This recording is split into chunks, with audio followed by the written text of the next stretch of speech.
fight before Christmas, and all in the house were prepared for the annual holiday bouts. When relations we'd never have chosen ourselves interpose on our lives, just like foul-smelling elves. First the siblings return from whence currently they dwell, and revert back to teenage versions of themselves. So we put on our stiff lips and thickest of skin, as the early arrivals and insults begin. Next the parents appear, and to no one's surprise, the first words that I hear from my father chastise. "Your mother and I raised you better than this," strikes me dead in the face like a cold winter fist.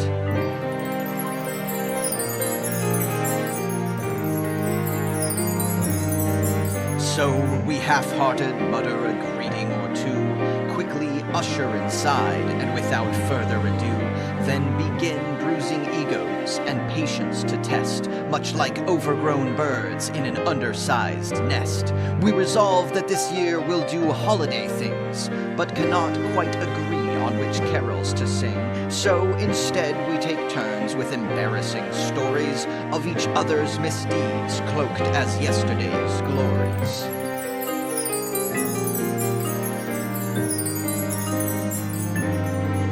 Then, without any warning to everyone's horror, a shameless display of humble bragging takes over, straddling the line between vicarious and obsessive, trading one-ups to prove whose offspring more impressive.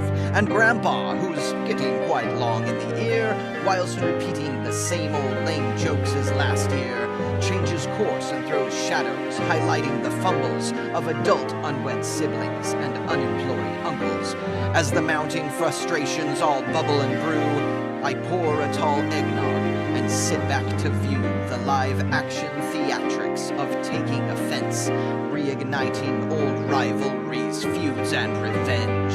But as much as I'd like to relax by firelight, I give sleeping arrangements and retire for the night. Then, midst dreams packed with conflict, I bite through my pillow, trading sugar plum visions for dueling marshmallows.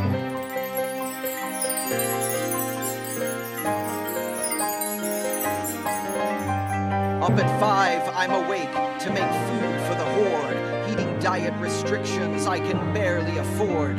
I bake muffins and scones and a breakfast souffle, and yet somehow avoid any praise due my way. Then up in the hallway there arose such a clatter that I left the buffet to see what was the matter. When who should I spy but my sister and daughter, up in arms over who used up all the hot water. Then at last no more conflict my poor soul could take. I let loose such a howl that the whole house did shake. Stop fighting, stop clashing, stop crying and swearing. Stop sparring, stop brawling, stop quarreling and comparing. As long as you're inside these walls, mind your tongues, or I'll have them yanked out of your heads. Everyone!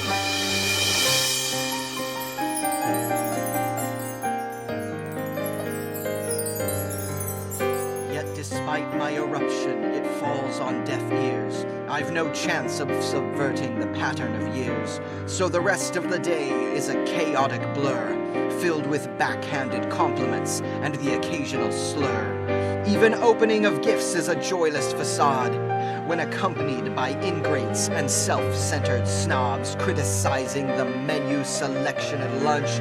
How I wish they'd all gotten hotels just this once.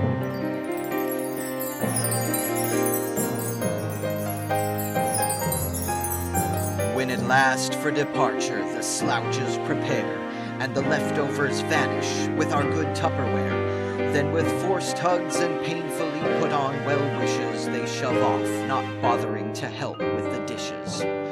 Ma and I shudder, and drained we exhale, then begin with the cleanup, grabbing brooms, mops, and pails. Yet we smile and exclaim, as we shed grateful tears, may the holidays only come round once a year.